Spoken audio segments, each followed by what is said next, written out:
On this Tuesday night, a spike in cases of COVID variants. How and where they are spreading as Canada squeezes more vaccine doses out of Pfizer-BioNTech vials. We get a bit more vaccine than we expected. Plus, the new rules at land borders and small businesses becoming zombie businesses. It hurts. The struggle to stay afloat during the pandemic. Trump on trial, the second impeachment proceeding for the former U.S. president. Plus, deep freeze. This is ridiculous cold. The brutally cold weather blowing through Western Canada. Global National with Donna Friesen. Good evening and thanks for joining us. We begin with news about the highly contagious new variants of COVID-19. They continue to spread as some provinces begin easing restrictions. Canada's top doctor said today the number of confirmed cases of the new variants in Canada has more than doubled in the last week. 381 cases have now been detected in 8 provinces. Since genomic sequencing is needed to confirm the variants, it's likely more cases exist. And in 3 provinces, there is now evidence the variants aren't just related to travel, but are spreading through the community. That could quickly lead to a resurgence in cases. The federal government is putting tighter controls on people crossing the border. Starting next Monday, February 15th, non-essential travelers coming into Canada by land will be required to show a negative COVID-19 test done within the last 72 hours. Canadians who try to return without a test cannot legally be stopped from entering, but they could face fines of up to $3,000. Changes are also being made to Canada's rollout of the Pfizer-BioNTech vaccine. Health Canada has approved a request to extract 6 doses out of each vial instead of 5. That means fewer vials could be shipped in the weeks ahead. Abigail Bimman has tonight's top story on the change and why at least one province isn't happy about it. Next week marks the start of a major ramp-up in vaccine shipments. The Pfizer-BioNTech vaccine will now go further. Health Canada approved a label change to show 6 doses per vial instead of 5. We expect to receive and distribute approximately 400,000 doses next week and 475 doses in the last week of February. Special low dead space syringes are needed. The government ordered 64 million, and the first ones are now being shipped to provinces. The company has come in and has demonstrated through their studies is that if you're using those syringes reliably, using the good techniques in terms of drawing up the dose and administering them, that you should be able to get that 6th dose reliably. Alberta disagrees. It is frustrating. I think we made it clear to the federal government and to Health Canada that everybody gets the best training, everybody is using the right syringe. We're only going to get that 6th dose 75% of the time max. Other provinces are pleased. We get a bit more vaccine than we expected, but it helps make up for the vaccine reductions that we've had in the last few weeks. We are working to get the exact perfect needle. As part of the deal, the company must provide educational support to provinces and send Health Canada any complaints quarterly. And the steady call for more vaccines comes against the backdrop of new variant cases. Any of the cases that might be associated with individuals having received a vaccine dose, I think would be something else we'd be looking at. If the vaccines have impact on herd immunity, it may mean that more proportion of the population have to be vaccinated in order for that to be achieved. Canada's top doctor says provinces must be extremely cautious about reopening. Dr. Tam is worried if cases spike again due to variants, it would be much more difficult to control. Meanwhile, we still don't know how many Moderna doses we're getting in the next shipment 2 weeks from now. We just know it will be less than originally expected. Abigail Bimman, Global News, Ottawa. One province that had kept COVID numbers low is now dealing with a worrying surge. Newfoundland and Labrador reported 30 new cases of COVID-19 today, the biggest single-day increase since March of 2020. Public health restrictions have been put in place in St. John's. As Ross Lord reports, this is happening the week of a provincial election. In Newfoundland and Labrador, holding an election in the middle of winter is risky. Pulling it off during a growing COVID-19 outbreak could be even more challenging. We have 30 new cases of COVID-19 in our province. All are in the Eastern Health region. Health officials say there's community transmission. That's a big deal in a small province where COVID-19 had been stifled since last spring. We are therefore implementing a 2-week circuit breaker to slow the spread of the virus. That means a range of businesses, including bars, fitness centers, and cinemas, will be closed. This is probably the worst case scenario, in terms of community spread. The outbreak is traced to a local restaurant and to a high school, both in Mount Pearl outside St. John's. The main emotion you're feeling is anxiety, right? Because everybody, as we started this week, was really wondering, who was impacted and who wasn't. About 1,000 students and staff are being tested. Among those crossing their fingers hard is Premier Andrew Furey. He chose to call an election now instead of waiting until later in the year. With COVID cases climbing, Furey is getting blasted online. He insists he has no regrets. We were going to have to deal with COVID-related issues in an election cycle. Is it ideal? No, but I didn't create that scenario. I was making a judgment at the time based on the numbers and looking at trying to look into the future as best I could. Furey says it's up to election officials to decide if it's necessary to delay Saturday's vote. He suggests he's confident it can be conducted safely, while admitting no one knows how large the outbreak could be by then. Ross Lord, Global News. Another major round of cuts is coming to Canada's largest airline. Air Canada is laying off at least 1,500 more employees, and starting next week, 17 routes to the U.S. and overseas will be suspended until at least April 30th. Thousands of Canadians who were told they would have to repay federal emergency benefits are getting a reprieve. Self-employed residents who applied for the Canada Emergency Response Benefit based on their gross income instead of their net won't have to pay the benefit back. Upwards of 400,000 people received letters from the CRA last year suggesting they may not be eligible for the CERB. The state of emergency in Ontario expires today as parts of that province begin to gradually reopen. For some businesses, it could be too late, though. The Canadian Federation of Independent Business reports 60,000 of its members have shut down. It warns that number could rise if the federal government doesn't revamp its support programs. Mike Drolet has the story of one business owner feeling the squeeze. It was only a year ago Aaron Martin was having a hard time keeping up with demand for the craft beers he makes at Kingston's Riverhead Brewery. This new reality, where sales are now measured in drips, there you are, is hard for him to swallow. So yeah, we're selling, but all our margins are getting squeezed everywhere, and it hurts. Like every other business during the pandemic, he's had to adapt. He once had 15 employees, now he has 3. And while he used to be brewmaster, he's now also canning and doing deliveries, all the while trying to make sense of government programs that are barely keeping him afloat. I mean, they treated everyone equal, but they didn't treat everyone equitable, is kind of the problem, right? We're in your corner. Last spring, the federal government rushed to introduce relief measures, but 10 months later, critics argue any shortcomings should have been corrected. New businesses, for example, such as the 3-year-old Riverhead Brewery, don't have the financial history to accurately show losses and either aren't getting enough support or don't qualify at all. Business owners are tired of hearing politicians say that we've got your back. That's true for some, but it's an incomplete message at the best. Economists point out that bankruptcies were down in 2020, suggesting government programs are indeed keeping businesses afloat.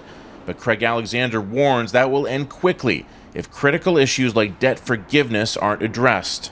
And when the government programs are eventually wound down, we're going to start to actually see the true economic scars. A Ministry of Finance spokesperson says they're doing everything they can to avoid that. And as part of their pre-budget consultations, they're asking Canadians to share their ideas. Mike Drolet, Global News, Kingston, Ontario. In the U.S., the daily case count of COVID-19 infections has dipped below 100,000 for the past 2 days in a row. It hasn't been that low since before the November election. In Washington, the focus is on the Senate impeachment trial of former President Donald Trump. The case against him, that he incited a mob to storm the Capitol, was laid out today. Jackson Proskow is following the trial for us. With the Capitol still fortified by fences and razor wire, the article of impeachment against Donald John Trump, the Senate got to work on an historic post-presidential impeachment. The gravest charges ever brought against a president of the United States in American history. Republicans don't want to hear it. They hated the results of the 2016 election and want to use this impeachment process to further their political agenda. Echoing Trump's defense that the process is both unconstitutional and pointless now that he's out of office. I think this thing is not going anywhere. I think it is a terrible, terrible waste of time. Democrats argue there can't be an exception for Trump's conduct in his final days, even if that means impeaching a former president. And we're going to the Capitol. To make their case, Democrats presented a harrowing video of the moments lawmakers lived through, showing how Trump's words played into that grim day. That's a high crime and misdemeanor. If that's not an impeachable offense, then there is no such thing. The coming days will focus on a single article of impeachment for incitement of insurrection. Democrats will argue it was a moment months in the making that should disqualify Trump from holding future office. This is a case where they're trying to steal an election. They're trying to rig an election. Trump's defense wants to focus strictly on the events of January 6th. You'll never take back our country with weakness. In a 75-page rebuttal, Trump's legal team argued his use of the word fight on January 6th was in the figurative sense that has long been accepted in public discourse. They plan to claim the storming of the Capitol was pre-planned by rioters, not incited by the president. It's difficult to say that now that the people who have been charged with the insurrection are now saying that he told us to do it. So who do you believe? Who do you believe, Jackson? What is the timeline for this? When is the Senate trial likely to wrap up? Well, Donna, with the Senate voting that the trial itself is in fact constitutional, they'll start the formal hearing tomorrow, but this could be done within a week. That's because, of course, there are no witnesses being called, but that also likely doesn't change the outcome, with Republicans unlikely to turn on Trump at this point, meaning it's unlikely they'll have the 2/3 needed to convict him in the Senate. All right, Jackson Proskow in Washington, thanks.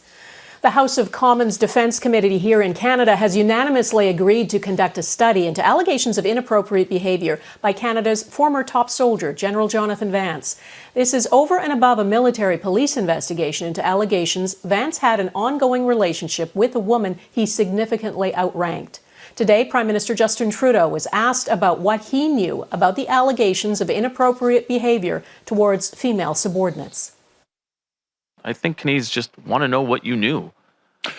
First of all, Canadians know that everyone, whether they're in the armed forces or working for the Canadian government or in any workplace across the country, deserves to be in a safe workplace free from harassment or in unacceptable actions. Sources have told Global News that in 2018, the military ombudsman raised concerns with Defence Minister Harjit Sajjan about alleged sexual misconduct by General Vance. Who knew what, when, was the subject of a parliamentary committee meeting this afternoon. Sajjan will be called to testify before the National Defence Committee, and Alberta Premier Jason Kenney has also been invited because he was Defence Minister when Vance was appointed as Chief of the Defence Staff. Vance has denied all allegations of inappropriate behavior.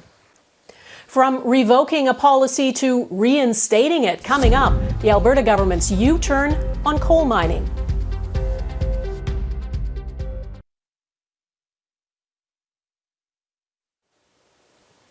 There's been a big reversal on coal mining development in Alberta. After intense pressure, the Alberta government has reinstated a policy it quietly revoked last year. It protects parts of the Rockies from open-pit coal mines. Coal is by far Canada's most abundant fossil fuel, and more than 90% of Canada's coal deposits are located in western provinces. BC has 10 mines. Alberta has 9 mines. As Eric Sorensen reports, the Alberta government can usually count on broad public support for policies promoting the fossil fuel industry, but not this time. At a time when its oil economy is down, Alberta is increasing coal production. But it's been forced to reinstate a 1976 policy that protects parts of the Rocky Mountains from coal mining. The decision to end that policy last spring triggered a public backlash, including from some traditional supporters like ranchers. We should have done better. and we admit that we didn't get this one right. The government says now sales of new leases will be halted till after public consultations. But coal exploration already granted approval will continue. They clearly have an agenda to jeopardize our air and our land and our water. Nothing is coming easily for Premier Jason Kenney these days. This is a gut punch. He already lost an expensive gamble on the Keystone Pipeline. And while he has vowed to fight on for it, Canadians, it seems, have moved on. An Ipsos survey found only 18% of Canadians want to press Washington to reverse the decision to kill Keystone XL. Even in Alberta, just 21% want to press on with it. We've had the Keystone XL, of course, which has been a disaster for the province. This academic says whether it's oil or coal, this Alberta government is living in the past. They're stuck in some sort of retro-conservative ideology that will not permit them to look at alternatives. Still, no province faces a bigger challenge adjusting to a world increasingly turning away from fossil fuels. When it comes to coal, the government says it's learned its lesson from Albertans. They expect us to manage coal differently. We intend to balance stringent environmental protections and responsible resource development. For ranchers John Smith and Laura Lang living near the Rockies, there is temporary relief that new coal leases will be paused. We're encouraged, right? But unfortunately, a lot of trust has been lost. The couple says efforts to limit coal mining accomplished something you don't see every day. It brought urban and rural Albertans together. Eric Sorensen, Global News. Ahead, the investigation into COVID-19's origins.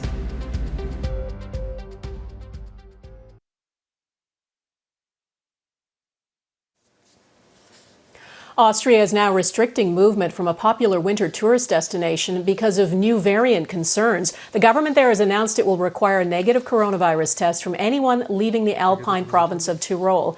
Nearly 300 cases of the more contagious variant first detected in South Africa have been confirmed in the region. And Britain is bringing in tighter border controls that include stiff penalties for those caught lying about their travel history. The new measures will require travelers arriving from 33 red list countries to quarantine in hotels for 10 days. Those who try to hide the information could face up to 10 years in prison and hefty fines. The changes are in place on Monday. A team of investigators led by the World Health Organization is in China investigating the origins of COVID-19, and it says it's extremely unlikely the novel coronavirus originated in a lab in China.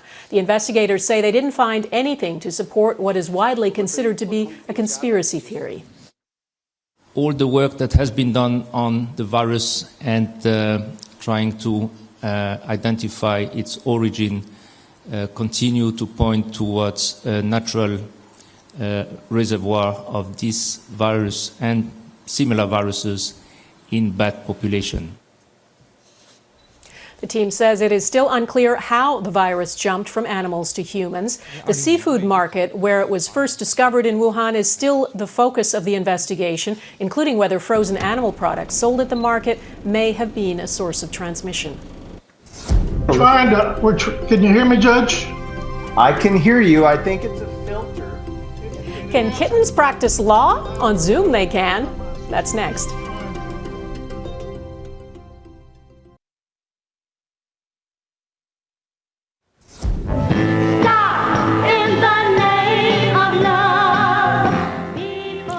Wilson, a founding member of the Supremes, has died. She and Diana Ross and Florence Ballard formed the trio over 6 decades ago. When the others left, Wilson stayed and sang on all 12 of the group's #1 hits. The Supremes remain one of the most successful female singing groups ever. Wilson went on to produce 2 solo albums, author 4 books, and she competed on Dancing with the Stars last year at the age of 75. Canada is facing a supreme cold snap. Extreme cold warnings are in effect from BC to Manitoba. And with wind chills, parts of Alberta feel like -55. Robin Gill looks at how people are coping. Don't be fooled by the glimpse of sun in British Columbia. It belies the -1 chill that is making Vancouverites shiver. Cold. Very cold.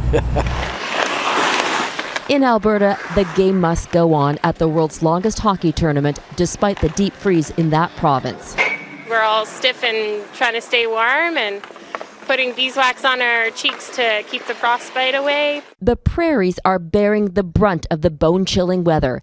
It's numbing to look at the extreme temperatures with the wind chill. Temperatures are anywhere from 10 to 25 degrees below average for this time of year, which is traditionally cold anyway, but this is ridiculous cold. It's that Arctic surge, and it looks like that's going to last for several days. The issue about wind chill is, even if it's minus 20, when you add the wind to it, it increases heat loss and cools your skin down faster to that dangerous temperature. That's why crews in Winnipeg are keeping a close eye on the most vulnerable. Everyone good? Right now, everyone in the community is survival mode, right? So we make sure we're able to provide them with those resources that they're able to meet. Same goes for the homeless in Vancouver, where warming centers are open. Warming centers are critical, and they're really a life-saving initiative for people that are experiencing homelessness and don't have anywhere else to go. If there's any consolation in normally balmy British Columbia, there is a break coming. We're going to complain it's too hot soon enough, so I'm great with it. And at least in this part of Canada, they can already smell the flowers blooming. And winter isn't even over. Robin Gill, Global News, Vancouver. That's Global National for this Tuesday. We've tossed out your Canada for tonight. We'll bring it back, but we all laughed so hard at this, we had to show it to you. It's a Zoom call with a judge in Texas. Mr. Ponton, I believe you have a filter turned on in the video settings. You might want to take we're trying to, can you hear me, Judge? I can hear you. I think it's a filter. It is, and I don't know how to remove it. I've got my assistant here. She's trying to, but I'm prepared to go forward with it. I'm here live. I'm not a cat. I can see that. I'm live here. I'm not a cat. I'm Donna Friesen. Thanks for watching. Take care of yourselves. Bye-bye.